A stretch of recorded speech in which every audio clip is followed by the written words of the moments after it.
viewers. Today we shall discuss how these private news channels, they gradually broke the stronghold of Doordarshan and proliferated into the media scenario of India. There was a time not so long ago, say in the 80s and in 1990, 91 and so on, when news was available only on one channel, that is Doordarshan. But very quickly the scenario changed. And by 2007, we had 300 private satellite channels operating in India. And out of these, 106 channels were broadcasting in 14 regional languages, and 54 channels were giving 24 hours news in 11 languages. Now, how did this change come about? How did this radical change come about? Now, in the 80s, as I told you, that there was only Doordarshan, and broadcasting was the monopoly of the government of India. According to the Indian Telegraph Act frame in the year 1887, government of India held the monopoly for broadcasting from Indian soil. So this situation was continuing, and within this sort of a scenario, India Today Group came up with a very unique idea. They released in the market what is known as News Track. Now, News Track was a monthly news magazine on video cassettes. And News Track became rapidly popular, particularly among the English-speaking urban middle class and upper middle class in India. And News Track rose on the popularity of the video revolution. It rode on the crest of the video revolution that was sweeping the country in the 80s. Now, what had happened was, Government of India had given the option for color television during Asian Games, Asiad 82. And then very soon they waived the import duty for VCRs and video cassette players. So as a result, video cassette players and video recorders were available for a very reasonably cheap price, and all these middle class households, they could afford it, they could buy one. So all these homes had colored TV sets and as well as VCRs. And to satisfy the need, to satisfy the demand for these videos, video cassette parlors opened up in every street corner. And they were stocked with pirated copies of Hindi films and sometimes legal copies also, and also copies of other regional films and other programs on video cassettes. So people used to become members of these video parlors, and they used to borrow 3-4 cassettes at a time, watch the films all night, and then next day again they would come and borrow another set of cassettes and so on. So News Track was among those cassettes that was there on the shelves of every single video parlor in the country. And people soon started watching News Track. Now, news offered on News Track, therefore, definitely the immediacy was not there because it was once a month. So it could not be live, and that immediacy value was not there. But the style of covering news was in-depth, and it was refreshingly different from what people were used to watching on Doordarshan. So people loved watching News Track, and very soon it became very popular.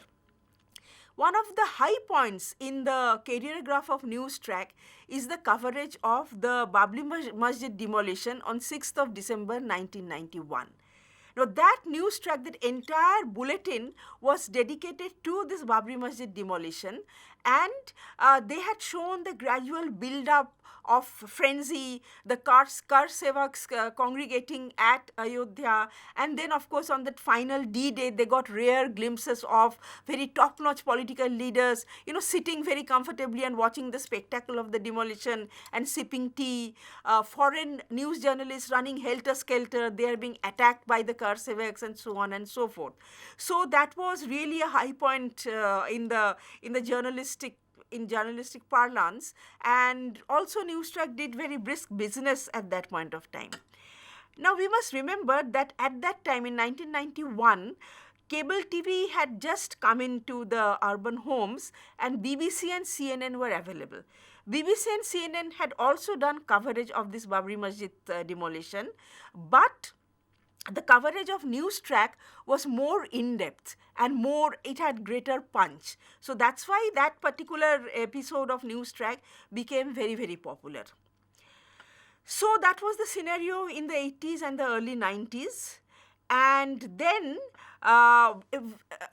soon after the success of News Track, Another very dynamic media personality called Amit Khanna, living in Bombay, he initiated another news magazine which was called Business Plus. So Business Plus was also available in the video parlors. And let us read what Amit Khanna has to say. Amit Khanna says, India is the only country with private video news magazines in the world. The reason is very simple. All the other countries have alternatives. More than one channel, cable television, pay television, whatever you call it. And the CEO of the India Today group, who had launched News Track, Mr. Arun Puri, he, in an interview, he had said, the idea was to find a space between Doordarshan and the censor board and zip through it, catching the viewer's attention with greater freedom. It was a way to beat the system. So this is interesting, and as we proceed forward, we will see that all these private entrepreneurs, they found ways of beating the system. They found ways of going round the monopolistic situation and make their presence felt. Now, Pranay Rai was one such person. Now, Pranay Rai was already famous with his World This Week, which was aired on the national network of Doordarshan. Now, when DD Metro started 1994-95, he approached the then Director General of Doordarshan, Mr. Rathikant Basu, and he said that we want to package our own news bulletin, so give us a half an hour slot. Now, Rathikant Basu was a risk taker. He could have easily told Pranay Rai, no, news is the monopoly of the government, so forget about it. But he didn't say so. He said, okay, let's try it out. I grant you this half an hour slot. And Pranay Rai got this slot for News Tonight, which was aired on Doordarshan, on the Metro channel of Doordarshan. Now, in the first episode of News Tonight, Pranay Rai sat in front of the camera and he said that it's 8 o'clock, and he looked at his watch and said that we are going live. And apparently, the officers in the Prime Minister's office were also watching that, and they immediately made frantic phone calls to the Doordarshan office asking whether it was really live or not. And the Doordarshan Director General said, yes, it was live. And the Prime Minister's office said, but that is not allowed. Okay, today we are letting it pass, but we cannot allow it. We cannot allow a private operator to broadcast news live, even if it is from a government platform. So Pranay Rai said, okay, so if they don't want live, we will do a deferred broadcast, but deferred only by 10 minutes. Now, along with giving a license to Pranay Rai, Rathikant Basu had also granted a half an hour time slot to India Today Group for a Hindi news broadcast, which was called AajTak. AajTak also gained popularity rapidly. In fact, Hindi always gets popularity faster than English. So AajTak also gained popularity, and then they started airing Saptahik AajTak, Business AajTak, Subha AajTak, Nariyon Ka AajTak, and so on. Okay, so AajTak became a kind of brand name. Then Bhaskar Roy, who was the Secretary of Ministry of Information and Broadcasting at that time, he said that all these cerebral people, elite people in urban India, they are all switching over to BBC and CNN because through cable and satellite system it has entered people's homes, and they are all steering themselves away from Doordarshan. We have to bring them back to the fold of Doordarshan. So we must start a very upmarket elite kind of channel, which we can call DD3, and it must attract those who do not normally watch TV. So it would be a no-nonsense kind of channel. So with those ideas, with that kind of a blueprint, DD3 was launched. And once again, there was plan for live broadcast of news and current affairs programs. And once again, the then Prime Minister, Mr. Narasimha Rao, said that we cannot go live, it is too dangerous. And then eventually, because of many technical reasons, DD3 stopped operations, and then again because of public pressure, it had to start all over again after 1 year, but in a much more toned down way, not that initial thing that the ambitious projects, that the plans they had, those could not be actualized for many bureaucratic reasons. Now, in the meantime, Zee Television was, of course, airing their programs, and Zee Television was sending their cassettes to Hong Kong. Once a week, somebody used to go from Zee Television with cassettes to Hong Kong, and the programs used to be aired from Hong Kong because no private operator could broadcast from the Indian soil. So they started broadcasting news also. The speciality of Zee News was that it was in English. They started coining a very new lingo, because we all speak in English in our everyday conversation, whereas the Doordarshan news, including that AajTak news, was always in very pure Shuddh Hindi. So they started contaminating that Hindi with words of English, and Zee News was in a very new kind of language, which later on was called as English. So that was the speciality of Zee News. ETV, whose headquarters are in Hyderabad, they also started broadcasting news at regular time slots, say in the evening and in the morning. And then what happened is that in 1996, Rathikant Basu, the then Director General of Doordarshan, he also gave in his papers because he was lured by Rupert Murdoch to join as the head of Star TV and try to Indianize the content of Star TV. By then, Rupert Murdoch had bought off Star TV from the original owners, Hong Kong-based owners. So naturally, Rathikant Basu invited Prannoy Roy, and Prannoy Roy was given 2 half-an-hour slots on Star Plus. One was the India-specific channel, and the other was Star World, which was a pan-Asian channel. And he got these daily half-hour prime-time slots for packaging news broadcasts. And the expenses were borne by Star TV, but the responsibility of production was by NDTV, that is Prannoy Roy and Radhika Roy's company. Now, very soon in 1998, the general elections were knocking at the door, and the Star TV head, he decided to start on an experimental basis, start a 24-hour news channel to do this analysis and the trends, etc., for these general elections.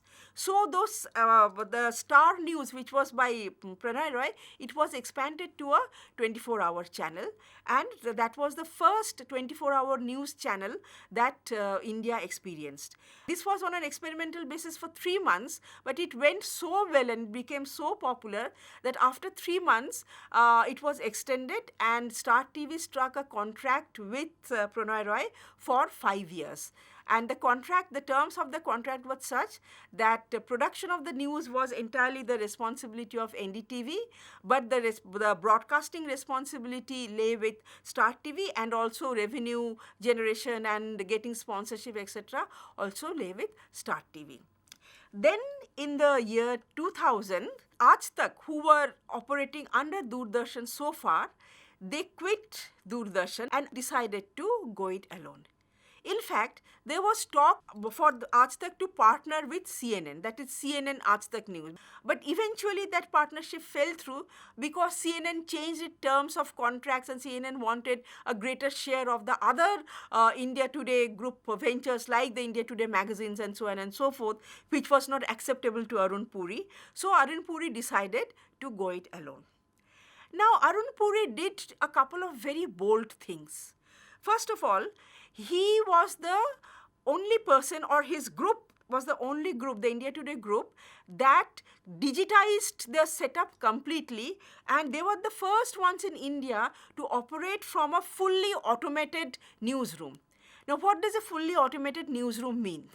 The cameras were not using tapes anymore, and so whatever the shots would be directly dumped onto the one particular server of the computer, and which would be simultaneously accessible to several editors. So one editor would edit the main news bulletin, another editor would edit the headlines, another editor would package it for something else. So simultaneously 2-3 editors would access the rushes from the same portal and work. And everything was completely digital. No tape, no linear editing. Editing was completely non-linear. And the edited thing via the internet could be sent to the broadcasting hub, and from there it could be uplinked. So the process was high-end technology, but at the same time cheap and affordable technology. Now, in the entire world, nobody had fully converted to this sort of a digital workstation. No news organization had fully converted. So, as a result, he could not buy a ready-made kind of package for doing this.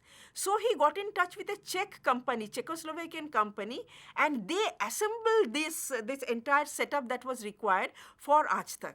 So, that was really a very big breakthrough, where keeping the costs low, he was using high-end technology and he was delivering fast. And AajTak's tagline or AajTak's mission statement till today is "Sabse Tez." All right. So how did they manage to be sabse tez? One was using this digitization. It was really fast. And the second thing, they were the first news agency in India to use OB vans, outside broadcast vans. So just about 1 month after AajTak went on air, this Bhuj earthquake happened on 26 January, I think 2001, the Bhuj earthquake. So AajTak immediately went and covered there with these OB vans, and they gave the best coverage because they were equipped with good technology and OB vans. So this Sabse Tej kind of mission statement came true. And then AajTak inspired the other news companies like NDTV and Zee News to invest in OB vans. Earlier, they did not have OB vans, whether you believe it or not. But AajTak actually in India started the trend of these outside broadcast vans. So, these bold steps taken by AajTak, these can be termed as globalization 3.0 in action. Now, what is globalization 3.0? According to Friedman in his book, The World is Flat, he said that in the 21st century, technology will empower people to such an extent that ordinary people will also be in a position to make significant impact and make their presence felt in so many ways. So that way, when this satellite television came into India, it was dominated by the world players like CNN and BBC.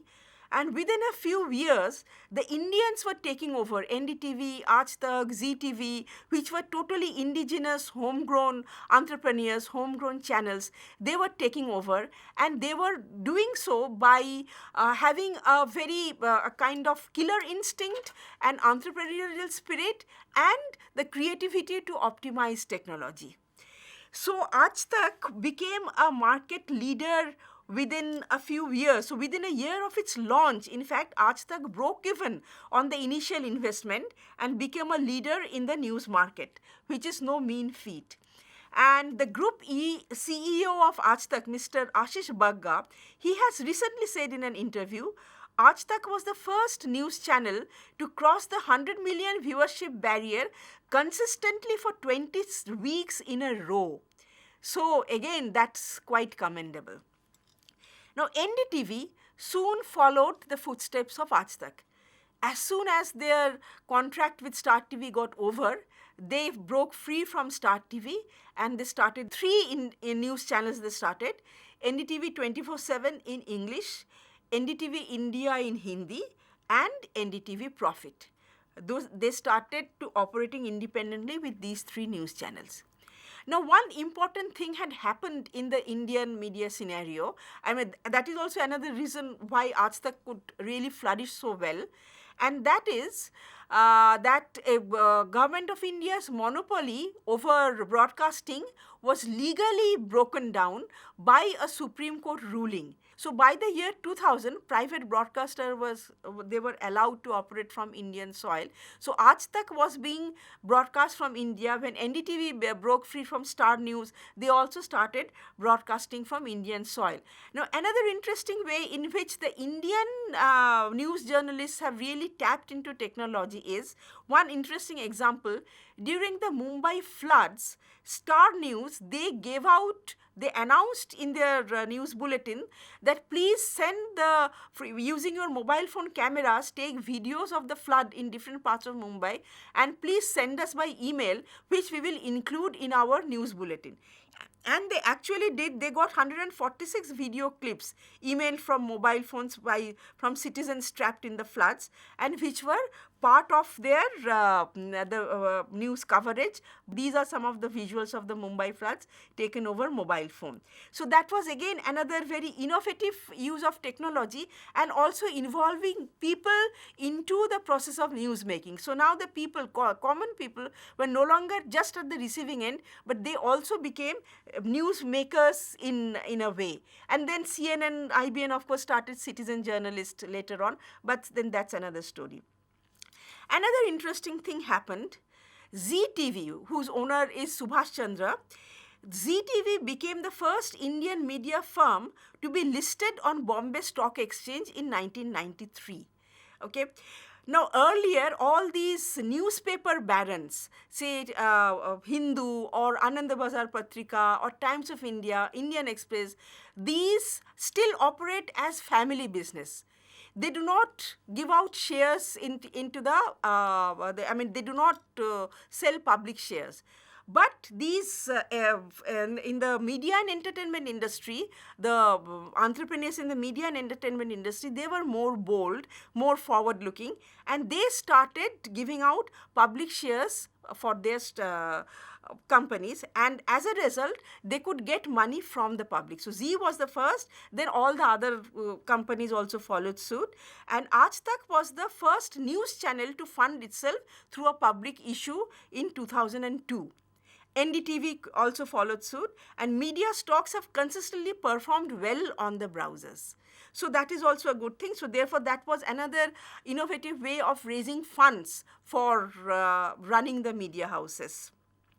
What else happened? Zee TV is today a global satellite empire with 17 international and 25 domestic channels. Now, Zee TV saw that there is a very big diaspora community hungry for indigenous news, news from India. So what Zee TV did is, they already had their entertainment programs. With that, they made some, news on Asians living in England, and they packaged that news about Asians living in England along with the other Hindi movies and other entertainment programs, and they had a special Zee TV Asia, Zee UK, targeted to the Asian community living in UK. In fact, Zee UK became the voice of British Asians, because the British Asians were not very much visible in the British media, but Zee UK made them more visible. And then by 2004, Zee was available in more than 120 countries in all the continents. And Subhash Chandra succeeded in buying back the shares from Rupert Murdoch. So now Rupert Murdoch no longer owns any share of Zee. Now everything is with Subhash Chandra, the owner of Zee Telefilms Private Limited. Zee also started broadcasting in foreign language, and the first country Zee tapped was Indonesia. That means they not only tapped the diaspora market, but they also tapped the indigenous market of the foreign countries like Indonesia, Malaysia, and so on, because Hindi films are very popular in these countries, and there is a demand for things happening in India. So again, Zee tapped into that, and they started broadcasting in local Indonesian language. NDTV also followed suit. They had a partnership with a company called Astro, and a lifestyle channel called Astro Avani that is still being broadcast by NDTV. So Indian media barons started operating on foreign soil. So, instead of being just a receiver from the developed countries, now the Indian media entrepreneurs were becoming so powerful that they were not only elbowing out foreigners from Indian soil, but they were also making inroads into foreign countries. So these are very positive developments that have been happening. And for this first, therefore, just as a quick recap of this entire process, which happened rather rapidly in a matter of a decade and a half, that it all started with the news magazine, monthly news magazine called News Track. Then and Pranay Rai could get a slot on Doordarshan to broadcast his news program called News Tonight. So he was a private operator, but operating from Doordarshan platform along with AajTak. Then he broke free from Doordarshan, tied up with Star. And in Star, the Star was the first 24 hours news channel to be operational in India.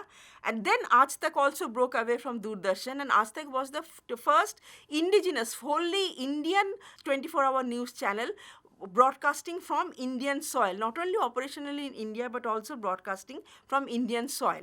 And today, as I told you in the beginning of the lecture, we have more than 300 channels operating in English, Hindi and various other Indian languages. So there is a plethora of news channels, many of which are 54 of which in fact are 24-hour news channels which are operational all over India.